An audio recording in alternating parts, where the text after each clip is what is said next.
monde et bienvenue dans cette nouvelle vidéo. Alors je suis, comme vous le voyez, en semi-extérieur, je suis dans ma véranda. Donc on entend des petits oiseaux, on entend des gens qui font du jardinage, donc j'espère que ça va pas trop vous gêner pour le son de cette vidéo, j'espère que ça sera quand même correct. Mais en tout cas, pour mon plus grand bonheur, on peut un petit peu commencer à retourner à l'extérieur, même s'il pleut encore énormément dans ma région. Il commence à avoir des petites éclaircies l'après-midi, on voit que la nature repousse, je commence à refaire du jardinage, j'ai ressorti certaines plantes, on n'est plus dans les températures négatives depuis pas longtemps. J'ai ressorti mon super beau philodendron là, qui adore être là l'été, donc je suis super contente. Alors aujourd'hui, je voulais vous parler d'un sujet que j'aborde beaucoup avec tous mes clients et puis que je travaille aussi beaucoup sur moi, c'est le lâcher prise. C'est comment faire pour lâcher les stress, les angoisses, les pensées négatives qu'on peut avoir tout au long de nos journées. Des fois, vraiment les lâcher, déjà pour pouvoir bien dormir, pour pouvoir se détendre, pour pouvoir arrêter de contracter notre corps. Voilà, quelles sont les techniques que moi j'utilise tous les jours et que je pratique aussi avec mes clients pour leur transmettre ces outils-là pour qu'ils puissent vraiment se libérer des poids qui pèsent sur leurs épaules, mais vraiment littéralement, quoi. Ils ont les épaules qui remontent parce que vous contractez nerveusement, mais c'est comme s'il y avait un poids sur vos épaules et que pour le porter, il fallait tenir, quoi. Et du coup, le corps aussi se contracte et après on a des douleurs, on peut avoir des douleurs dorsales, des douleurs cervicales, et puis on a beaucoup d'inconfort, de stress nerveux qui s'accumulent, ce qui fait qu'on a un sommeil qui est moins récupérateur. On a aussi parfois des conflits dans nos relations avec les autres parce que comme on a tout ce stress, on n'arrive pas à relativiser, on n'arrive pas à prendre ce petit pas en arrière et du coup on est toujours dans l'émotionnel, donc on a un inconfort émotionnel, on n'arrive pas à être calme, à être détendu, à être serein vis-à-vis des situations qui nous stressent. Donc ça peut être des situations au travail, ça peut être des situations familiales, ça peut être des situations de couple, ça peut être des situations quelconques, mais l'intérêt c'est de savoir arriver à relâcher un petit peu cette tension pour se dire, voilà, qu'est-ce que moi dans cette situation je peux faire, je peux contrôler, et qu'est-ce que je ne peux pas contrôler. Parce qu'en fait le lâcher prise, c'est ça, c'est comprendre ce qu'on ne peut pas contrôler, ce qui n'est pas de notre ressort, ce qui n'est pas à notre portée, ce qui n'est pas dans notre espace de contrôle, je dirais. Et bien en fait ça sert à rien de s'ancrer dessus et de tenir ces trucs-là et d'essayer de les modifier. Donc moi, je suis la première vraiment à avoir du mal à lâcher prise. Vraiment, c'est un travail de tous les jours, de toutes les années. Parfois, j'arrive à le faire dans un domaine de ma vie. Par exemple, j'arrive assez mieux, on va dire, à le faire dans mon travail. Mais j'ai encore du mal à le faire, par exemple, en famille. Par exemple, avec mes enfants, j'ai envie parfois de contrôler leur comportement ou ce qui se passe pour eux. Pour qu'ils soient bien. Alors c'est pas forcément parce que je suis une folle de contrôle, c'est parce que j'ai des peurs en fait. Et souvent, pourquoi on n'arrive pas à lâcher prise? Parce qu'on a des peurs. Là-dessous, on a des croyances. On croit que si on n'agit pas, si on ne fait rien, si on ne dit pas ci, si on ne dit pas ça, ça va empirer la situation, ou ça va pas se résoudre tout seul, ou il y a forcément, il n'y a que nous qui pouvons résoudre le problème. Parfois aussi, on a l'impression qu'il n'y a que nous qui savons résoudre ce problème. Il faut absolument qu'on fasse quelque chose, etc. Et on se met une énorme pression. Donc c'est vrai que parfois, la solution d'un problème, elle n'est pas dans notre bulle de contrôle. Qu'est-ce qu'on peut contrôler? On peut contrôler nos paroles, on peut contrôler notre façon de parler, c'est-à-dire le ton, les silences, si on veut parler ou si on ne veut pas parler aux gens, le ton de voix, c'est-à-dire est-ce qu'on a un ton de voix doux ou est-ce qu'on a un ton de voix agressif. Ça, on peut contrôler, on peut faire un travail là-dessus. On peut contrôler les mots qu'on va choisir, on peut contrôler notre attitude aussi, est-ce qu'on va avoir une attitude plutôt agressive ou une attitude plutôt passive, comment on va avoir cette attitude, c'est comment on va se tenir quand on va parler aux personnes. On peut contrôler tout un tas de choses dans la communication, on peut contrôler ce qu'on pense aussi, nos pensées, donc c'est là-dessus qu'on va jouer, on va essayer de changer peut-être nos systèmes de pensée, de croyances. J'ai déjà fait des vidéos là-dessus pour se dire, pour se sentir mieux, qu'est-ce qu'on pourrait penser à la place de ce qu'on est en train de penser. C'est pas fuir la réalité, c'est aider notre cerveau à dédramatiser une situation en lui envoyant des pensées un peu différentes. Ça ne veut pas dire que la situation va changer, mais nous, notre façon de voir la situation va peut-être un petit peu évoluer, on va peut-être faire un petit pas de côté, un petit pas de recul, et on va analyser la situation d'une façon différente qui va être avec moins de pression pour nous. Donc ça, on peut contrôler nos pensées. On peut contrôler aussi nos actions, ce qu'on fait. Donc toutes nos actions, on peut les contrôler. Tout ça, c'est déjà énorme, c'est un énorme travail de contrôler tout ça. Mais si on veut en plus contrôler les autres, c'est souvent ça qui se passe quand on lâche pas prise, c'est qu'on voudrait que les autres changent, ou qu'ils fassent d'une autre façon, ou qu'ils nous parlent d'une autre façon, ou que le travail ça se passe autrement avec nos collègues, ou que notre patron ne nous fasse pas faire ces choses-là parce qu'on n'aime pas, ou vous voyez, on voudrait contrôler l'environnement en fait, extérieur, que ce soit des personnes, des lieux, des situations. Et ça, c'est pas possible. C'est là-dessus qu'il faut lâcher prise. Autant mettre toute son énergie sur notre bulle de contrôle, c'est-à-dire notre pouvoir de parole, notre pouvoir de communication, notre pouvoir de pensée, notre pouvoir d'action. Ça oui. Mais tout le reste, qui est en gros toute la Terre, tout ce qui nous arrive, on ne peut pas le contrôler. On ne peut pas contrôler la météo, on ne peut pas contrôler les réactions des autres. S'ils sont énervés et qu'ils nous parlent mal, on ne peut pas contrôler. Par contre, on peut dire aux personnes que ce qu'ils nous disent, ça nous va pas, ou on peut sortir de la pièce si c'est trop violent pour nous, ou on peut couper la conversation, ou on peut dire stop, ou on peut dire non. Ça on peut, ça c'est dans notre ressort. On peut affirmer nos limites, mais on peut pas changer l'autre. Donc moi, je suis un petit peu la spécialiste pour essayer de changer les autres, et quand je crois que je suis guérie de cette chose-là, ça me retombe dessus, je me retrouve encore dans une nouvelle situation où je vois que je suis en train encore d'essayer de changer l'autre. Au lieu d'essayer de moi voir qu'est-ce que je fais dans cette situation. Est-ce que je m'adapte à l'autre? Est-ce que je dis mes limites? Est-ce que je m'en vais? Est-ce que je dis stop quand un truc me plaît pas?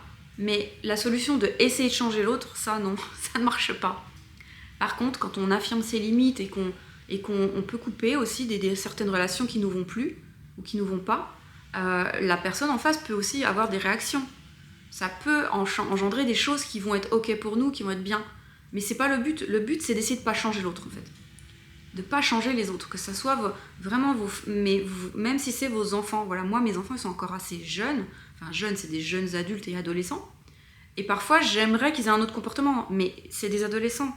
Donc forcément, ils ont un comportement où ils apprennent des choses de la vie que moi, j'ai aussi. Je peux pas leur dire. Et je ne sais pas, en fait, ce qu'est le mieux pour eux. Alors parfois, quand ce comportement-là, moi, il ne va pas avec moi, c'est-à-dire qu'ils vivent avec moi et qui font un comportement, je dis n'importe quoi, mais ils rangent pas leurs chaussettes, ou je dis un exemple bateau, que vous avez peut-être tous vécu dans votre vie, ils font le bazar par exemple dans la cuisine, moi ça me va pas, puisque moi j'ai envie que ça soit rangé dans ma maison.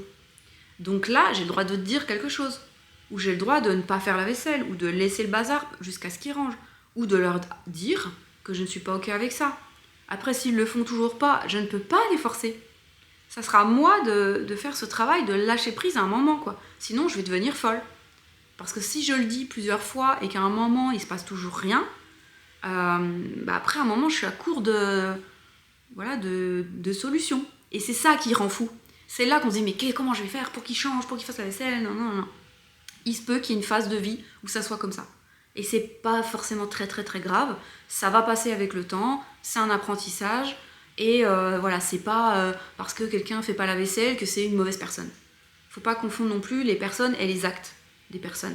Parfois elles font des actes qui sont pas très cool, mais ça veut pas dire que c'est des mauvaises personnes. Et on peut leur dire ça aussi, on peut leur dire, voilà, quand tu fais ça, quand tu fais cet acte-là, moi ça me met en colère, ou ça m'agace, ou je suis lassée de ça. Par contre, je suis pas en colère contre toi. Toi, je sais que tu es une bonne personne. Par contre, cet acte-là, est-ce que tu pourrais faire un effort? Je sais que toi, c'est peut-être pas important pour toi, mais pour moi, c'est très important. On peut exprimer ses besoins, c'est tout. Exprimer ses besoins, c'est déjà énorme. La personne, après, elle saura sciemment que si elle fait pas ça ou si elle le fait, ça va vous mettre mal. Mais elle le fera, tant pis. Vous ne pourrez pas la forcer en la faisant culpabiliser ou en lui faisant du chantage ou en lui faisant des menaces. En fait, tout ça, c'est des moyens pour essayer de faire changer les personnes. Et parfois, c'est dur, parce qu'on a beau dire les choses, il n'y a rien qui se passe, que ça soit en famille, que ça soit au travail, que ça soit... Et c'est répétitif et c'est très très très lassant. L'éducation des enfants, c'est très lassant. Quand on est fatigué, c'est très très lassant, parce qu'on a l'impression de toujours répéter des choses et qu'il n'y a pas de changement.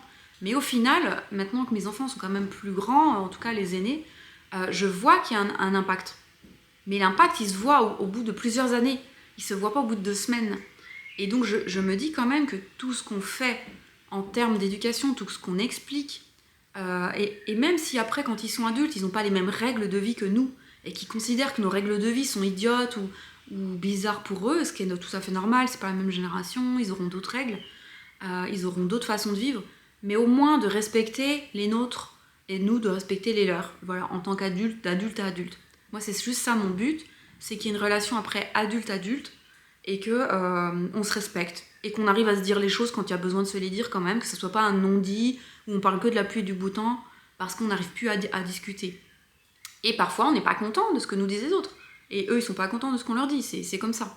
Ça empêche pas qu'il faut quand même exprimer ses besoins et ses limites. Voilà, c'est pas lâcher prise, c'est pas tout laisser tomber et se faire écraser comme une mouche en disant bah j'ai lâché prise, je vais aller me coucher, puis c'est pas grave, ça ne répond plus du tout à mes besoins, à ma vie, mais je vais accepter que ça soit comme ça. C'est pas ça lâcher prise.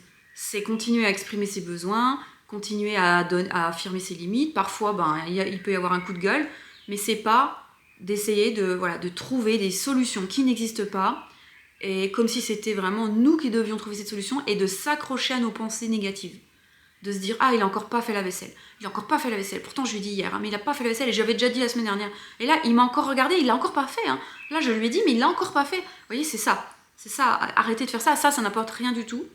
Et juste, ça nous prend toute notre énergie. Ça nous met dans une énergie de colère aussi souvent et de frustration. Parce qu'on n'a pas de solution. Donc, quand on n'a pas de solution, on est frustré. Parce qu'en fait, c'est paniquant. Et on n'a pas le contrôle. Et donc, c'est très, très angoissant. Donc, c'est de sortir de cet état-là. Voilà, donc c'était pour expliquer un petit peu avec des exemples pourquoi c'est bien de lâcher prise sur certaines situations et ce que ça va faire dans votre corps. Donc dans votre corps, ça va relâcher en fait, ça va relâcher les tensions, ça va relâcher les tensions nerveuses, donc les tensions musculaires, ça va relâcher les tensions dans votre cerveau, les pensées comme ça persistantes dans votre cerveau, les ruminations. Et donc vous allez pouvoir vous détendre. À chaque fois que je vois que je commence à être sur un sujet où je ne lâche pas prise, c'est-à-dire je m'accroche au sujet et je suis là en boucle, en boucle, en boucle. À chaque fois que je vois que je suis comme ça, quand je m'en aperçois, parce que ce qui est dur c'est de s'en apercevoir, qu'on est dans cette boucle de pensée, il faut que je fasse quelque chose vraiment de rupture. Donc les différentes choses que je peux faire pour arrêter ça, moi c'est souvent aller marcher. Voilà, première solution, c'est aller marcher. Aller marcher, qu'il fasse n'importe quel temps, 10 minutes, 15 minutes, ça va vous couper un petit peu de vos ruminations. Aller dans la nature si possible, ça va vous apaiser et ça va vous couper de rumination. Deuxième chose, ça va être de s'arrêter et de faire de la respiration consciente. C'est-à-dire, au lieu de m'accrocher à toutes ces pensées, je vais m'accrocher à mon souffle, alors je vais penser à mes narines, à mon souffle qui rentre par mon nez et à mon souffle qui sort par ma bouche. Et je vais faire ça quelques instants et je vais revenir dans mon corps. Et je vais regarder ce qui se passe dans mon corps. Et là, souvent, je vais m'apercevoir que mes épaules étaient comme ça, que j'étais toute contractée, qu'en fait, je respirais très mal depuis 1 heure ou 2 heures ou 2 jours. Et je vais avoir l'impression de m'occuper de mon corps. En fait, à chaque fois que vous êtes en manque de lâcher prise, vous vous occupez plus de vous. Vous n'êtes plus en train de vous occuper de vous. Vous êtes en train de vous accrocher. Vous voyez l'image d'une personne qui ferait du ski nautique et qui tomberait de son ski nautique et qui continuerait à s'accrocher au fil et qui serait traîné comme ça. Voilà, ça c'est drôle. Et vous êtes comme ça en fait, quand vous lâchez pas prise, on est comme ça. On est tous comme ça à un moment. Ou alors du gars qui fait du ski là, qui monte sur son tire-fesse et qui tombe et qui lâche pas le tire-fesse. Ça ne sert à rien de s'accrocher. Mais ça, on a beau me le dire, quand je suis dedans, je le vois pas. Donc, vous pouvez aussi demander à un ami, ou à un conjoint, ou à une conjointe, ou à un de vos enfants, ou quelqu'un qui vit avec vous, de lui demander de vous dire quand il voit que vous êtes comme ça. Alors, pas quand le problème, c'est avec lui, parce qu'il va vous le dire à chaque fois sinon. Mais vous voyez, qui vous observe parfois et qui vous disent là, attention, je crois que tu es en train de t'accrocher à un truc là, lâche-le. Qui vous le disent gentiment, parce que quand vous êtes dedans, vous êtes un peu énervé souvent. Mais en fait, ça peut vous rendre service parce que ça peut vous gagner du temps. De rester des fois, on peut rester 1 semaine bloqué sur un sujet, bloqué sur une colère, ou même plus, il y a des gens qui restent des années. Moi j'ai des clients, ça fait des années qu'ils n'ont pas lâché prise sur une colère qu'ils ont eue avec un de leurs parents. Leur parent est même décédé parfois, et ils ont encore ce problème en eux qui tient encore, quoi, parce qu'il n'est pas résolu et ils veulent pas le lâcher. Donc on travaille sur lâcher ça, parce qu'en fait lâcher prise, c'est pas forcément pardonner. C'est pas forcément le pardon du tout. C'est lâcher prise, c'est dire ok, la situation elle a été comme ça, mais j'en ai marre de me la trimballer dans mon dos, dans mon sac à dos, quoi. Donc on peut faire des séances d'hypnose pour lâcher prise sur des choses importantes, mais on peut aussi le faire en conversationnel, juste de prendre conscience que si on lâchait ça de notre vie, dans notre cerveau, qu'est-ce que ça nous amènerait de plus? Et si on voit que ça nous amènerait de la légèreté, ça nous ramènerait peut-être de l'énergie un peu plus positive que négative qu'on a là, et que du coup avec cette énergie on se sentirait peut-être un peu mieux, on pourrait avoir plus de choses agréables à faire pour nous, peut-être qu'on va vouloir lâcher prise sur cet événement. Ça veut pas dire pardonner, encore une fois, hein. C'est le pardon, moi je suis pas du tout pour pardonner tout ce qui se passe. Par contre je suis pour lâcher prise.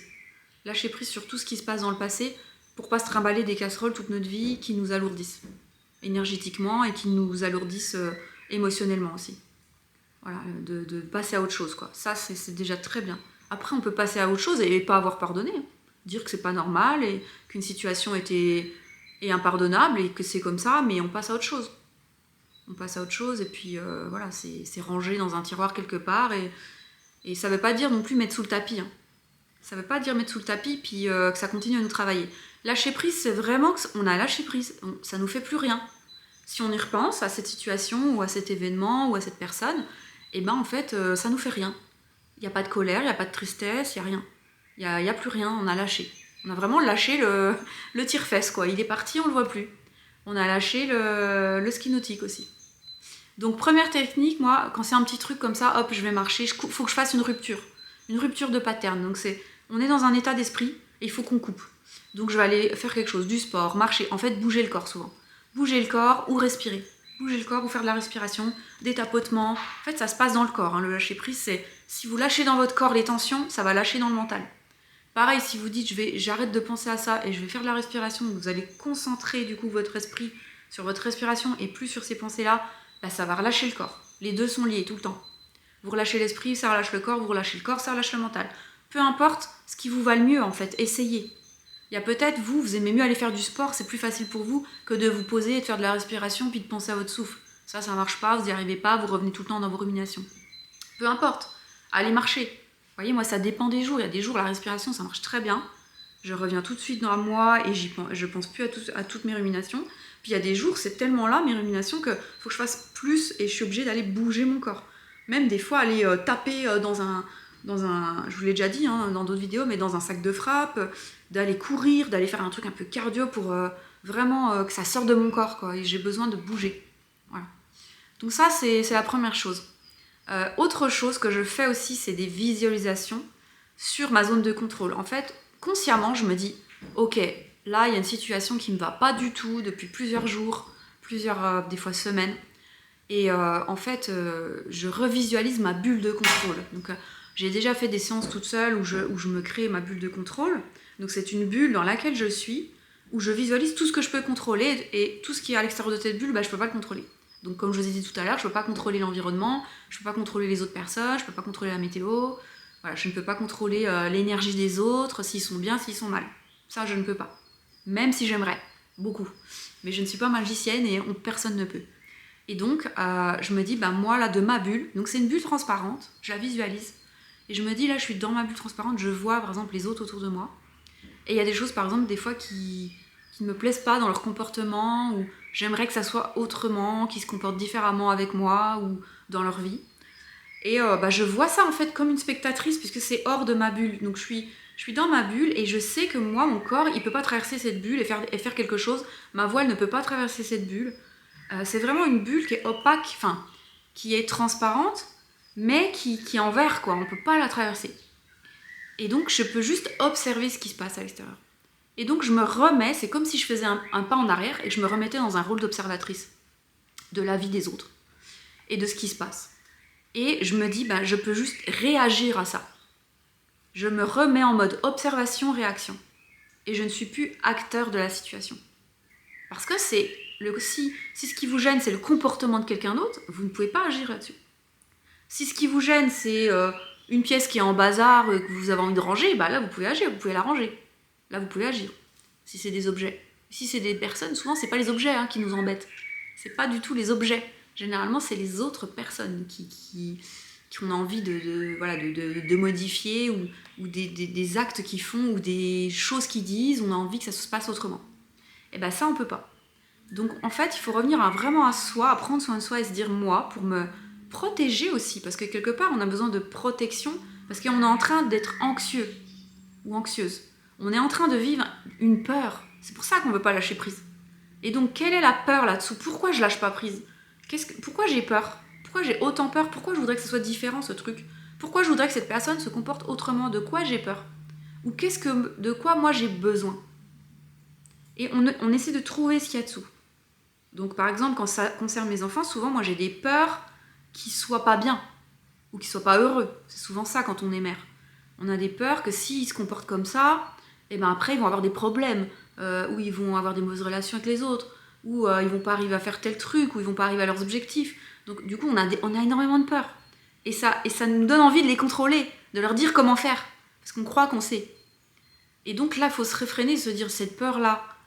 Bon, alors moi, par exemple, l'autre fois, j'ai eu peur pour un de mes fils. Et je lui ai dit, au lieu de dire, non, fais pas ça, fais pas comme ça, j'aime pas et tout. Je lui ai pas dit ça, j'ai dit, je peux lui dire ma peur. Comme ça, déjà, il va comprendre pourquoi je suis un peu chiante avec cet aspect-là de sa vie. Je lui ai dit ma peur. Je lui ai dit, tu sais, c'est peut-être bête. Voilà, je commence toujours comme ça. C'est peut-être bête, je suis peut-être folle, mais moi, quand tu fais ça, ou quand tu dis ça, ou quand... peu importe, j'ai hyper peur pour toi parce que j'imagine ça. Et on lui dit toutes nos peurs. Et là, contrairement à ce que je pensais, eh ben, il a rigolé en fait. Il m'a dit, mais t'as peur de ça, mais c'est idiot parce que moi, il va pas m'arriver ça, etc. Et en fait, il m'a rassurée. Et le fait qu'il me rassure, ben, j'ai eu beaucoup moins envie de le contrôler. Donc vous voyez, ça a tout à fait changé la situation en fait. Et j'ai pas essayé de le contrôler, je lui ai pas dit mes peurs pour le contrôler, je lui ai juste dit mes peurs pour être honnête et ouverte avec cette personne. Et je me dis, c'est presque un adulte, il peut aussi comprendre mes peurs et on peut en discuter.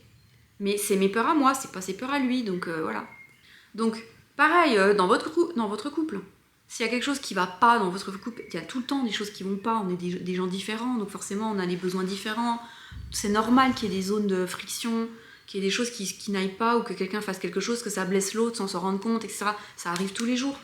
Et donc, d'essayer de changer l'autre personne, de dire « je ne veux plus que tu fasses comme ça, je ne veux plus, t'as pas intérêt, je te préviens », des menaces, ou d'essayer de contrôler l'autre personne par du chantage, ou du chantage affectif, ou des choses comme ça, en fait, ça marche pas vraiment. J'ai déjà essayé.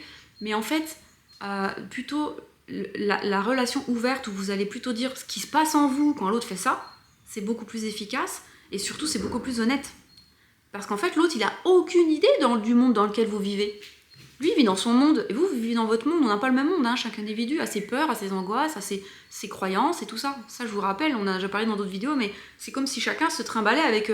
moi, je vois les gens avec leur terre, comme ça, leur monde, autour de leur tête, et chacun a un monde différent.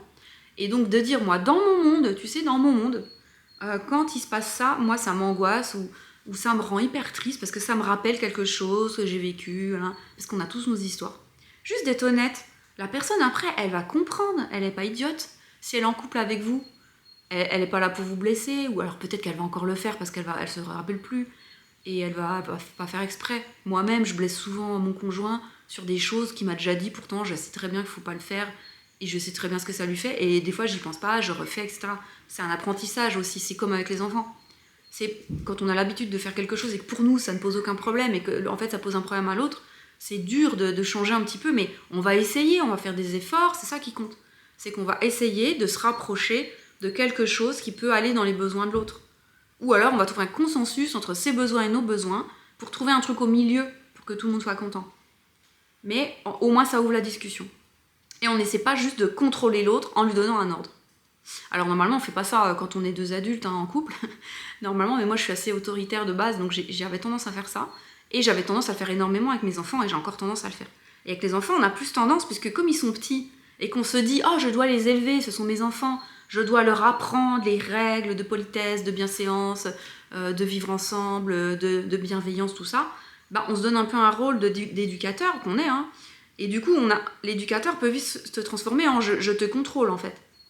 Et c'est ça un peu le danger. Alors que quand ils sont tout petits, effectivement, il faut quand même leur dire, pas des ordres, mais on est obligé de leur dire ça oui, ça non, c'est normal.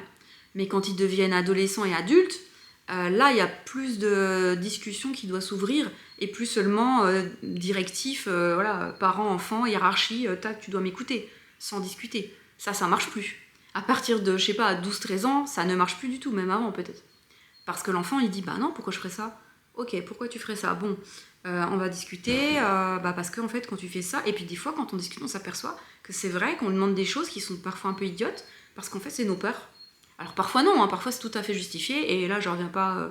je dis non, c'est comme ça, et voilà, je peux te donner 3 raisons pour lesquelles je te demande de faire ça, et maintenant tu le fais, parce que c'est important pour moi, et en fait, on habite tous dans la même maison, il faut quand même qu'il y ait des règles de base dans une maison. Enfin, des règles des parents, on va dire, de base. Après, on doit quand même écouter aussi les besoins des enfants. Là, par exemple, je vous donne un exemple. J'ai un fils qui a un téléphone et il y a un contrôle parental. Et là, il en a ras-le-bol, il veut plus de contrôle parental, il trouve que c'est le seul à avoir un contrôle parental, etc. Donc moi, le contrôle parental, il y a quelques mois, il l'acceptait, hein, il n'y avait pas de problème. Là, au début, je me suis dit non, c'est comme ça, il a un contrôle parental, c'est tout, c'est tout. Et puis après, ça revenait tout le temps sur le tapis. Et j'ai un petit peu réfléchi. Et je me suis dit, à quelle limite, à quel moment je lui fais confiance, à quel moment je vais freiner ce contrôle parental, ou l'arrêter, ou le diminuer, ou mettre moins de règles dans ce contrôle parental. Il y a une discussion qui s'ouvre en fait. Parce que ça dépend de l'âge de l'enfant et de sa maturité par rapport à l'utilisation de son téléphone. Je pense que c'est pas parce qu'on a mis un jour un contrôle parental qu'on va l'avoir toute sa vie. Vous voyez, il y a des choses qui évoluent, puis ils évoluent vite, les enfants. Entre 13 et 15 ans, ils sont pas du tout pareils. Des choses qui pouvaient être ok à 14, à 15 ans, c'est plus ok. Donc il faut rediscuter. Donc en fait, il y a énormément de temps de discussion / négociation. Et ça prend beaucoup d'énergie. Mais c'est nécessaire. C'est mon avis dans la construction d'une famille où on peut parler un peu de tout. Par contre, il y a des règles pour se parler. Si c'est je crie, je viens dire à mes parents j'en ai marre, je veux plus de contrôle parental en hurlant, ça c'est pas une façon de discuter. Ça par contre non. Donc on dit ok, il y a des sujets où ça peut être l'argent de poche ou je sais pas, les sorties ou l'heure du coucher, enfin je veux dire avec des adolescents si vous en avez à la maison, des sujets, il y en a des milliers. Et il va falloir toujours discuter de ces sujets, enfin de temps en temps avec vos enfants parce que ça va évoluer au fil des mois, leurs besoins. Et ça évolue vite en fait, plus vite que ce que nous on voudrait en tant que parents. Nous on fixe un truc, on croit que c'est bon pour 3 ans, mais non. Il y a de la renégociation tout le temps. Et c'est fatigant. Mais si la renégociation se passe dans une discussion calme et que vous arrivez à apprendre à votre enfant à demander des choses sensées, logiques, à ne pas s'énerver quand il n'a pas ce qu'il veut, à gérer ses frustrations, parce que vous arrivez aussi à les gérer, à lâcher prise quand il doit lâcher prise parce que vous arrivez aussi des fois à lâcher prise, c'est génial. Voilà, c'est plus ça, moi, le fond du truc, que en fait l'heure du contrôle parental ou combien de minutes par jour. Ça, c'est important, mais à la limite, je trouve que c'est moins important ça, de se battre par exemple pour 5 minutes de contrôle parental de plus ou 15 minutes de plus ou de moins, que d'arriver à discuter avec lui du sujet. Ça, c'est beaucoup plus dur, d'arriver à discuter avec lui calmement ou avec elle, calmement du sujet. Sans s'énerver, avec une discussion de presque d'adulte. Donc ça, et même avec des adultes, hein, c'est très très dur d'arriver à discuter de tout en fait. De tout et n'importe quoi, avec un recul émotionnel, et parfois à arrêter la discussion quand vous sentez qu'il faut lâcher.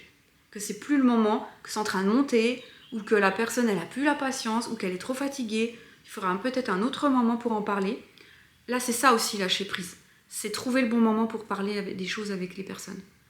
Et moi j'ai remarqué, parce que je suis vraiment... alors moi j'ai une qualité, je suis persévérante. Mais parfois du coup je manque de lâcher prise. Parce que je suis tellement persévérante, je peux être harcelante sur des sujets. Même des sujets pour du bien-être. Hein. Je peux être très très très très harcelante. Et du coup je dois lâcher prise parfois sur les timings. De dire ok, j'ai déjà dit tout ça là. Je vais pas revenir demain sur le même sujet avec la personne. Ou après-demain. Ou dans 2 jours. Je vais laisser peut-être quelques jours se passer pour voir comment ça se passe. Et puis on reparlera de ça peut-être dans 1 semaine. Mais pas aussi longtemps. Peut-être qu'une demi-heure ou qu'un quart d'heure.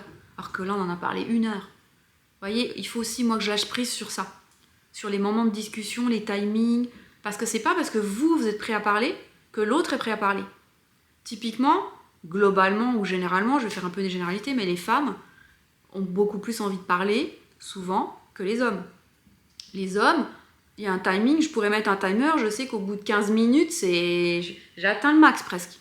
Il faut que je les lâche. Moi, je vis qu'avec des hommes. J'ai 3 garçons à marier.